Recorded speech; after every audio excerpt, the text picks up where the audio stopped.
اچھا جی، ایسا ہے کہ انہوں نے تو لڈو کھائے. آج آج محمدی کی قبر ہمیں مل گئی ہے، تو میرے پاس اس وقت لڈو تو نہیں ہے، میرے پاس اس وقت کیک رس موجود ہے، یہ دیکھیں، اور جی میں جی، بھی منہ میٹھا کرنے لگا ہوں. کیا بات ہے سر. دیکھو کیسا بندہ سی حضرت مرزا صاحب، بندہ دا منہ بھی نہیں سی میٹھا کرا سکتا.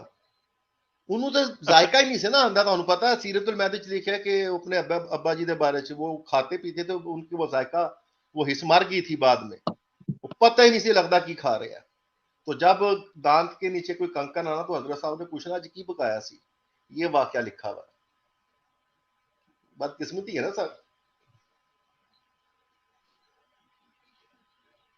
اچھا ویسے اچھا جی، مجھے یہ اچھا مجھے تھانوں ایک بات ویسے شمس نا، بھائی، بتائیے.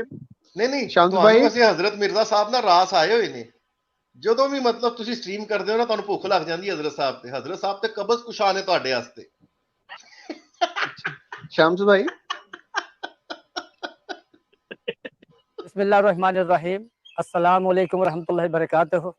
یہ خاتون جس کی قبر پہ ہم آج حاضر ہیں، اللہ تعالیٰ اس کی قبر کو نور سے بھر دے، اللہ تعالیٰ سے غریق رحمت فرمائے.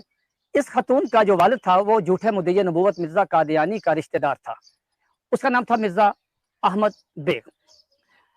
مرزا غلام احمد قادیانی محمدی بیگم کو خواب میں دیکھتا، اور کبھی وہ محمدی بیگم کے بارے میں عجیب کے طرح کے الہامات پیش کرتا کہ مجھے اس طرح کے الہامات ہوئے ہیں. چنانچہ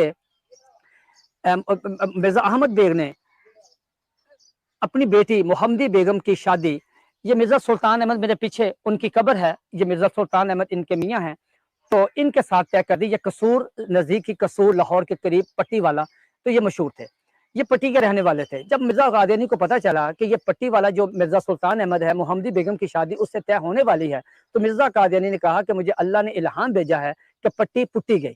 اچھا، اس طرح کی بکواس کرتا رہا.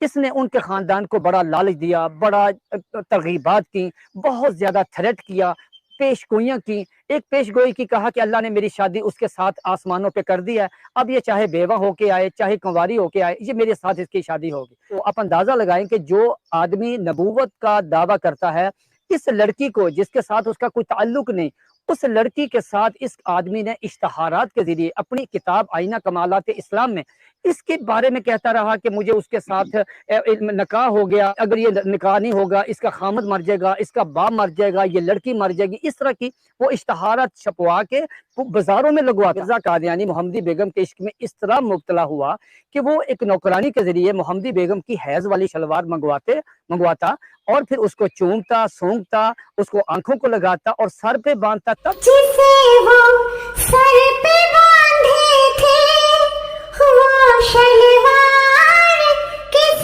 کی تھی، جسے وہ سر پہ باندھے تھے وہ شلوار کس کی تھی. عمران بھائی، باقی تے گلاں دی گلاں رہیاں، اگر تے گل واقعی درست تے ابھی تک میرے علم میں یہ بات نہیں آئی، مگر اگر یہ بات درست ہے تو یار کڈا گندا انسان سی یار، اے ان دی شلوار منگاندا سی. بس جی شمس اندازہ لا لو تسی، مطلب گندا آدمی سی نا بیسیکلی.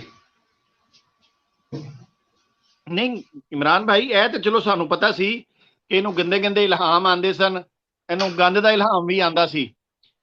دیکھیں میں پہلے کہہ رہا ہوں کہ مجھے اس بارے میں علم نہیں ہے. میں نے ابھی ویڈیو میں سنا ہے متین خالد صاحب کے ذریعے کہ یہ مرزا قادیانی اس طرح وہ شلوار منگاتا تھا، اس سے خوشبو سونگتا تھا. اگر یہ درست ہے تو آپ خود قادیانی حضرات دیکھ لیجئے کہ کتنا گندا انسان تھا. انہوں نے کہہ دینا حضرت صاحب نو ڈاکٹر نے کہا سی تو سونگیا کر تینوں شفا ہوئے گی. حضرت صاحب نو بیماریاں بھی تے 100 قسم دیاں سی نا، تعویل تے ہو جانی ہے او کوئی. شمس بھائی، یہ حضرت ایک صاحب بات کسی بیماری کی وجہ تو سونگ دے سی نا.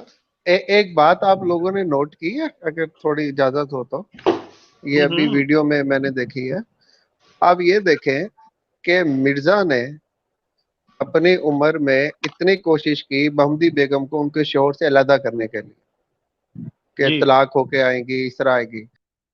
ہم قادیانیوں آپ کو یہ دکھاتے ہیں کہ محمدی بیگم خود، جس نے مولانا منظور احمد جنوٹی کو یہ کہا تھا کہ اس کو تو مراق کی بیماری تھی, اس کو دورے پڑتے تھے.